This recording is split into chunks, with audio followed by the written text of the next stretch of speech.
একজন শিক্ষার্থী যদি স্বস্তির সঙ্গে সে থাকতে না পারে, সেটা শিক্ষা প্রতিষ্ঠানই হোক কিংবা তার ব্যক্তিগত পারিবারিক পর্যায়ে বাসা বাড়িতেই হোক, সেখানে যদি সে স্বাভাবিক প্রক্রিয়া না থাকে তখন তো সে তার স্বাভাবিক কার্যক্রমগুলো সহজে করতে পারে না।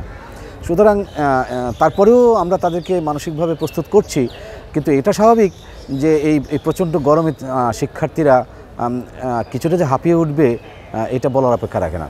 দীর্ঘ ছুটির পর আমরা খুব চমৎকারভাবে আমরা প্রস্তুতি নিয়েছি, তবে গরমের যে তীব্রতা এবং যে তাপদাহ এটি তো আমাদের পক্ষে একা এর প্রতিরোধ করা আসলে কঠিন।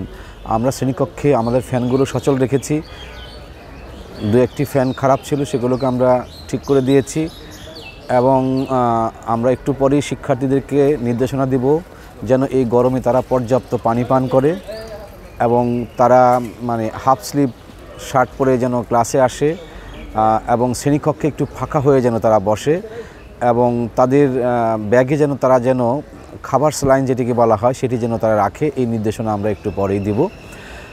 ফলে সকলের মিলিত প্রয়াসে আমরা চেষ্টা করব শ্রেণী কার্যক্রমটাকে নির্বিঘ্ন এবং স্বাভাবিক রাখবার জন্যে। তবে এই কথা অনস্বীকার্য, প্রকৃতি যখন বৈরী থাকে তখন মানুষের আমরা যারা যে সমস্ত পদক্ষেপ নিব সেই পদক্ষেপগুলো কতটুকু কার্যকরী হবে সেটা বলা মুশকিল। আর প্রত্যেক শিক্ষার্থীর গড়ন তো এক নয়, শারীরিক সক্ষমতা এক নয়।